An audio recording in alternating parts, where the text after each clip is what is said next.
2014 से लेकर 2024 तक जब तक मनोहर लाल खट्टर हरियाणा के मुख्यमंत्री रहे तब तक सबसे ज़्यादा उनकी मुखालफत अगर किसी ने की थी तो वो अभय सिंह चौटाला थे। अभय सिंह चौटाला ने खट्टर को खटारा साबित करने में कभी कोई कोर कसर नहीं रखी। अभय सिंह चौटाला ने खट्टर के मुख्यमंत्री पद से हटने के बाद भी उन पर निशाना लगातार जारी रखा।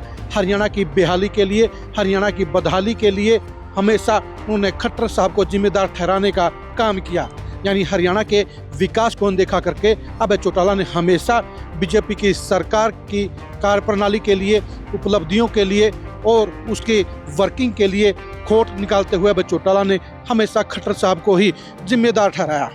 अब वही अभय चौटाला केंद्रीय मंत्री के तौर पर स्थापित हो चुके खट्टर साहब की शरण में पहुंच गए हैं और वो भी अकेले नहीं बल्कि अपने बेटे करण सिंह चौटाला के साथ में।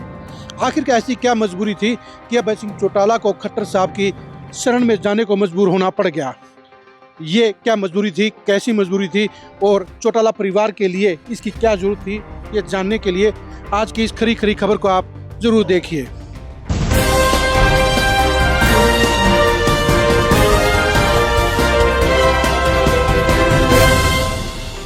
अभय सिंह चौटाला आज बेहद इमरजेंसी में केंद्रीय ऊर्जा मंत्री मनोहर लाल खट्टर की शरण में पहुंच गए और वो भी अकेले नहीं बल्कि अपने बेटे करण चौटाला के साथ में।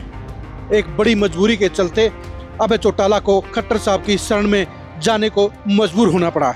दरअसल मामला बेहद पेचीदा है और अभय चौटाला के परिवार के लिए बेहद मुश्किल भरा है और अगर ये काम हो गया तो अभय सिंह चौटाला के परिवार की सियासत की तली में छेद हो जाएगा और उनकी सियासत का बंटाधार हो जाएगा। जी हाँ, हम बात कर रहे हैं सिरसा जिला परिषद की चेयरमैनी की। अभय चौटाला के बेटे करण सिंह चौटाला सिरसा जिला परिषद के चेयरमैन हैं। बीजेपी के लगातार तीसरी बार सरकार बनने के बाद अब इस चेयरमैनी के जाने की चर्चाएं शुरू हो गई हैं और अभय सिंह चौटाला परिवार की चेयरमैनी के ऊपर खतरे के बादल मंडरा गए हैं। इस चेयरमैनी को बचाने के लिए ही अभय सिंह चौटाला मनोहर लाल खट्टर की शरण में पहुंच गए हैं। वैसे तो हरियाणा में बीजेपी सरकार की कप्तानी अब नायब सैनी के हाथ में आ गई है, लेकिन हर कोई जानता है कि इसके बावजूद सुपर पावर के तौर पर खट्टर साहब ही बीजेपी की सबसे बड़ी पावर सेंटर के तौर पर मौजूद हैं। यही वजह है कि नायब सैनी को मनाने की बजाय अभय चौटाला बेटे के साथ में खट्टर साहब के शरण में पहुंच गए हैं, क्योंकि उन्हें इस बात का एहसास है कि अगर खट्टर साहब ने हरी झंडी दिखा दी तो फिर बीजेपी के रणनीतिकार चेयरमैनी को बेदखल कर देंगे और अभय सिंह चौटाला के बेटे करण चौटाला सड़क पर आ जाएंगे और जिला परिषद की चेयरमैनी जाने के बाद अभय सिंह चौटाला के परिवार की सियासत खंडर में बदल जाएगी। यानी अगर करण चौटाला चेयरमैन नहीं रहे तो एक नॉर्मल पार्षद रह जाएंगे और नॉर्मल पार्षद के तौर पर करण चौटाला की साख और पावर दोनों ही खत्म हो जाएंगी।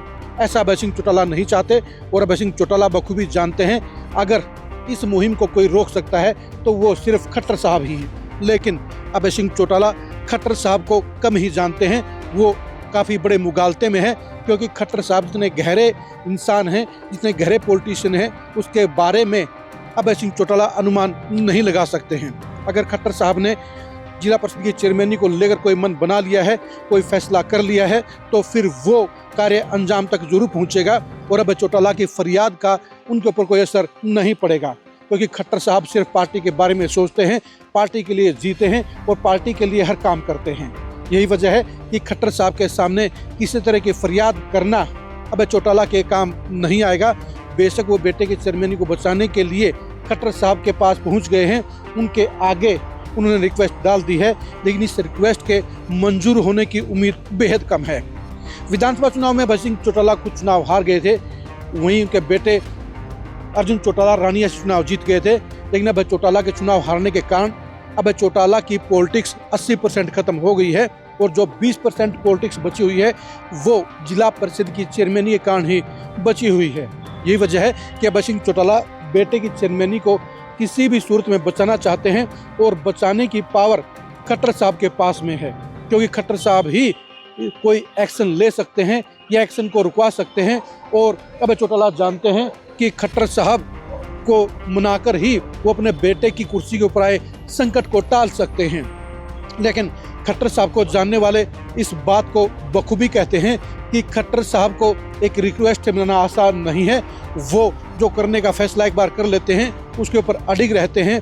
और अभय सिंह चौटाला ने जिस तरह से 9.5 साल तक उनके गिरेबान के ऊपर लगातार हमले करने का काम किया, उनकी कार्यप्रणाली को हमेशा सवालों के घेरे में डालने का काम किया और उनके मुख्यमंत्री काल को हमेशा कोसने का काम किया, उसके बाद इस बात की संभावना बेहद कम है कि वो अभय सिंह चौटाला के बेटे की चेयरमैनी पर कोई रहम करने का काम करेंगे, कोई बख्शने का काम करेंगे और उनकी चेयरमैनी को बाकायदा बरकरार रहने के लिए रजामंद होंगे। यानी अगर खट्टर साहब ने सिरसा जिला परिषद की चेयरमैनी को लेकर कोई बड़ा फैसला कर लिया है तो फिर अभय सिंह चौटाला की ये सारी कवायद बेकार हो जाएगी। अभय सिंह चौटाला के बेटे की चेयरमैनी चली जाएगी और ऐसा होने के आसार ज़्यादा नजर आते हैं क्योंकि बीजेपी हरियाणा की सत्ता में लगातार तीसरी बार काबिज हो गई है और अब बीजेपी ने जिला परिषदों की चेयरमैनियों पर फोकस कर लिया है। कैथल जिला परिषद की चेयरमैनी बीजेपी ने हासिल कर ली है। अब अगली बारी जींद की है और जींद के बाद सिरसा भी बीजेपी की प्लानिंग में शामिल है। यानी बीजेपी अब जिला परिषद की पॉलिटिक्स के ऊपर कब्जा करना चाहती है। वो अपनी सरकार के जरिए जिला परिषदों को अपने साथ जोड़कर ग्रामीण क्षेत्रों में अपनी पकड़ मजबूत करना चाहती है और यही वजह है कि सिरसा जिला परिषद की चेयरमैनी भी करण चौटाला के हाथों से जाने की पूरी संभावना बरकरार नजर आती है। आप अभय सिंह चौटाला की इस फरियाद के परिणाम के बारे में क्या सोचते हैं, कमेंट करके जरूर बताइए। क्या करण चौटाला की जिला परिषद की चेयरमैनी बच पाएगी, यह भी कमेंट करके जरूर बताइए। अभय सिंह चौटाला को खट्टर साहब के सामने घुटने टेकने पर क्यों मंजूर होना पड़ा, ये भी कमेंट करके जरूर बताइए। आप हमारे फेसबुक पेज को फॉलो कीजिए, आप हमारे यूट्यूब चैनल को सब्सक्राइब कीजिए। नमस्कार।